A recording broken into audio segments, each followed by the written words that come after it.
Halo, perkenalkan nama aku Tanita Nadia Sidik. Di sini aku akan menjelaskan mengenai penerapan ilmu geografi dalam mengkaji bencana alam dan mitigasi.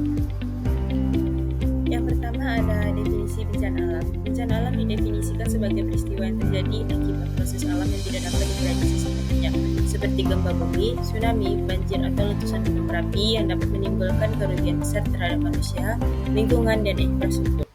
Konsep dasar ini menekankan bahwa bencana alam bukan hanya peristiwa fisik, tetapi juga melibatkan interaksi antara faktor geografi seperti topografi, iklim, dan aktivitas tektonik.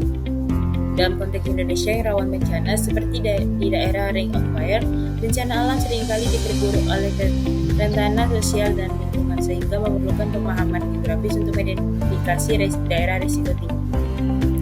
Selanjutnya ada definisi mitigasi bencana. Mitigasi bencana merupakan serangkaian tindakan pencegahan dan pengurangan risiko sebelum bencana terjadi, seperti pembangunan infrastruktur tahan bencana, edukasi masyarakat, dan pengelolaan lahan yang berkelanjutan. Konsep dasar ini meliputi langkah-langkah proaktif untuk meminimalkan dampak berbeda dari respon reaktif seperti evakuasi. Mitigasi bencana dalam konteks geografi melibatkan pemetaan risiko, penguatan ekosistem, misalnya reboisasi untuk mencegah longsor, dan kebijakan perencanaan wilayah yang mempertimbangkan kerentanan geografi seperti di daerah pesisir yang rentan tsunami. Selanjutnya yaitu analisis risiko bencana. Analisis risiko bencana diterapkan dalam geografi untuk menilai potensi bahaya berdasarkan data spesial, seperti peta kerentanan gempa atau banjir. Dalam konteks ini, geografi membantu mengidentifikasi zona risiko melalui analisis topografi, curah hujan, dan sejarah bencana sehingga memungkinkan pembuatan peta risiko yang akurat. Misalnya di Indonesia, analisis ini digunakan untuk memprediksi dampak perubahan iklim terhadap banjir di daerah dataran rendah, membantu pemerintah dalam alokasi sumber daya pencegahan. Selanjutnya kita melakukan perencanaan mitigasi. Perencanaan mitigasi dalam geografi melibatkan desain kebijakan berbasis lokasi, seperti pembangunan tanggul di daerah sungai atau relokasi pemukiman dari zona rawan longsor.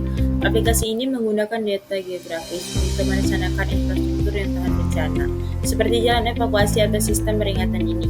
Di Indonesia, perencanaan ini seringkali terintegrasi dengan kebijakan tata ruang, misalnya di wilayah vulkanis seperti Gunung Merapi, di mana mitigasi meliputi pengendalian lahan untuk mencegah erupsi yang lebih parah.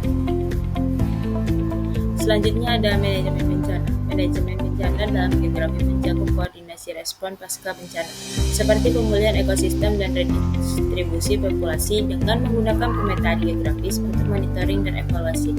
Aplikasi ini melibatkan integrasi data spesial untuk mengelola logistik bantuan dan rehabilitasi seperti setelah tsunami Aceh 2004, di mana geografi membantu dalam perencanaan pembangunan kembali yang berkelanjutan.